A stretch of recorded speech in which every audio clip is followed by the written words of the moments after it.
Hello, young scientists. Welcome to Dada TV. Have you ever wondered what your favorite toys, your refreshing juice, and even the air you breathe have in common? It's a fascinating question that leads us into the amazing world of matter. Everything around us, from the biggest mountains to the smallest speck of dust, is made of something called matter. Matter is essentially anything that takes up space and has weight, making up everything you can see and touch.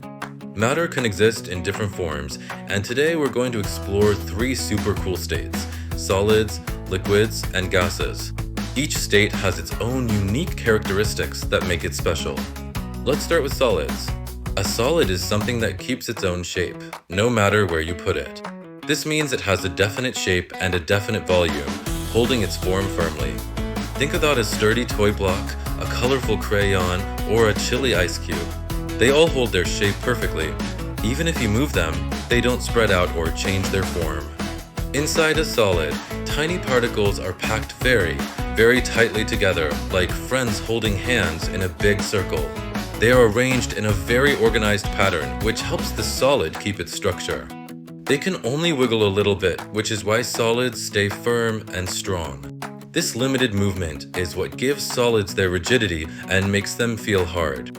Next up, liquids. A liquid is something that takes the shape of its container. Unlike solids, liquids don't have a fixed shape of their own, but they do have a definite volume.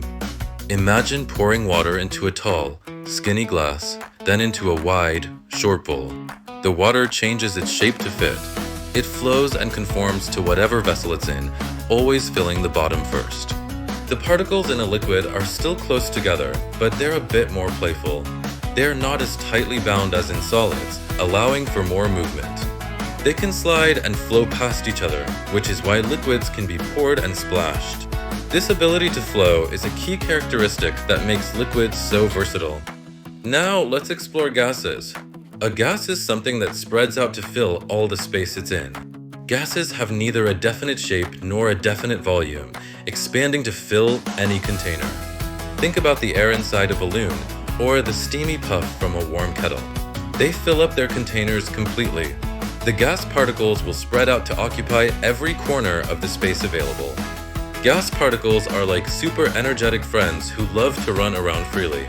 They are constantly in motion, moving at high speeds and in random directions. They are far apart and bounce around everywhere, which is why gases can be invisible and spread out so easily. This wide spacing and rapid movement allow gases to diffuse quickly. But guess what? Matter doesn't always stay in one state. It can change. These changes are called phase transitions, and they happen all the time around us. These changes happen when we add or take away energy, usually in the form of heat. Adding heat makes particles move faster, while taking heat away makes them slow down. Let's see how. First, melting, when a solid turns into a liquid. This process requires an increase in temperature, providing the particles with more energy. Watch an ice cube melt in the warm sun. As it gets hotter, its particles get more energy and start to move faster. The bonds holding them in a solid structure begin to weaken. They break free from their tight spots and begin to slide past each other, becoming a liquid. This is why the ice cube transforms into a puddle of water. Next, freezing, when a liquid turns into a solid. This is the opposite of melting and occurs when energy is removed from the liquid. When you put water in the freezer, it gets very cold. The particles lose energy and slow down. As they lose enough energy, they start to arrange themselves into a more ordered structure. They lock into place, forming a solid, just like our ice cube. This is how liquid water becomes solid ice, holding its shape. Then there's evaporation, when a liquid turns into a gas. This process often happens when a liquid is heated, giving its particles enough energy to escape. A puddle on a sunny day slowly disappears. The sun's heat gives the water particles enough energy to escape into the air as a gas. They gain enough speed to break away from the liquid surface. They become those fast-moving, far-apart gas particles we talked about. This is why the puddle seems to vanish as the water turns into invisible water vapor. Finally, condensation, when a gas turns back into a liquid. This happens when gas particles lose energy and slow down, coming closer together. Have you ever seen tiny water droplets form on the outside of a cold glass on a warm day? This is a perfect example of condensation in action. That's condensation. The warm, invisible water gas in the air touches the cold glass, cools down, and its particles clump together to form liquid water.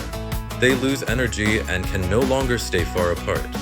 So, we've learned about solids, liquids, and gases, and how they can change through melting, freezing, evaporation, and condensation. These are the fundamental ways matter transforms. Science is everywhere, in every solid, liquid, and gas all around you. Keep exploring and observing the amazing world of matter in your everyday life.